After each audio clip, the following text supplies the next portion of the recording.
तोच सवाल उपस्थित केला. याला कसं चॅलेंज होऊ शकतं? सरकारकडून कुठलीच अधिकृत माहिती याबाबत? हे बघा, एक प्रोसेस सांगतो. एखादं कास्ट सर्टिफिकेट आमच्या विमुक्त जातीच्या लोकांना काढायचं म्हटलं तर त्याला 1960 पूर्वीपासूनचे पुरावे मागितले जातात. ते बिचारे स्थलांतरित आहेत, भटके आहेत, त्यांना इथल्या व्यवस्थेमध्ये कुठेही पुरावे सापडत नाहीत. जुन्या कालावधीमध्ये त्यांचं सर्टिफिकेट नाकारलं जातं आणि गव्हर्मेंट प्रोग्राम ठरवून ही सर्टिफिकेट इश्यू करते. आणि एक मी शब्द कायम वापरत आलो, अर्लियर करेक्शन. जुन्या डॉक्युमेंटवरती पेनानं खाडाखोडी केलेल्या नोंदी गृहीत धरून शासन जातीचे प्रमाणपत्र वाटतं का कुठं? नागरिकांना ॲप्लिकेशन करायचं असतं, त्याची स्क्रुटिनी होऊन स्वायत्त संस्था त्याला ते सर्टिफिकेट देतात. कास्ट व्हॅलिडिटी विभाग त्याचं रेकग्नायझेशन करतं आणि तर गव्हर्मेंट प्रोग्राम ठरवून सर्टिफिकेट वाटतं आहे. हे ओबीसी आरक्षण संपवण्याचा घाट आहे. कायद्याच्या कसोटीवर किती टिकणार आहे हे सगळं तुम्ही जे सांगता? कायद्याच्या कसोटीवरच मी बोलतो आहे. हे टिकणारच नाही. अर्लियर करेक्शन कुठली तरी मराठा डॉक्युमेंट सापडलं की त्याच्या पुढं शब्द लिहायचा, मग सगळ्यांचे सापडत नाहीत म्हणून सगळे सोयरे.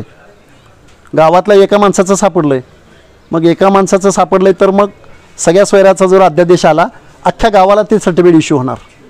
काय कायद्याचं राज्य आहे हे? महाराष्ट्र कायद्याचं राज्य आहे. घटनेची तत्व फ्रॉड आहे हा कॉन्स्टिट्यूशनशी. मी डायरेक्ट बोलतोय, माझा प्राण गेला तरी चालेल. हे फ्रॉड करतं आहे गव्हर्मेंट. राष्ट्रपती, राज्यपाल, कोण संविधानिक ॲथॉरिटी असलेल्या माणसांना माझा अपील आहे. हे एक लोकनियुक्त सरकार, घटनेची शपथ घेतलेलं सरकार प्रोग्राम ठरवून फ्रॉड करतं आहे घटनेशी. ओबीसीचे हक्क, अधिकार आणि ओबीसीचं आरक्षण संपवण्याचं काम इथलं गव्हर्मेंट करतं आहे.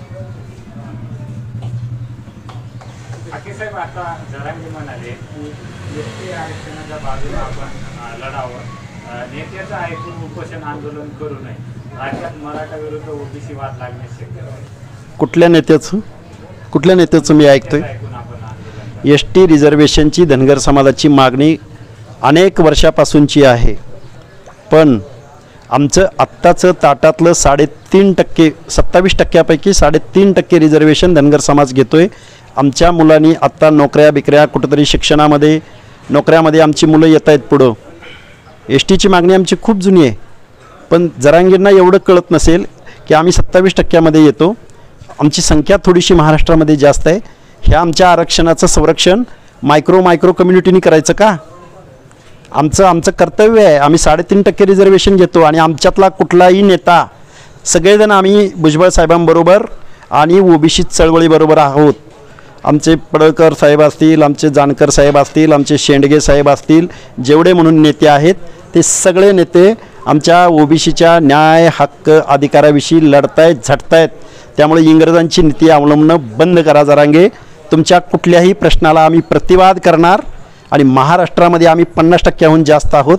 आम्ही जर एकत्रित आलो तर तुमच्या सगळ्या प्रश्नांनी सगळी जी हे जे चालू आहे कायदा भंग चालू आहे याला आम्ही उत्तर देणार.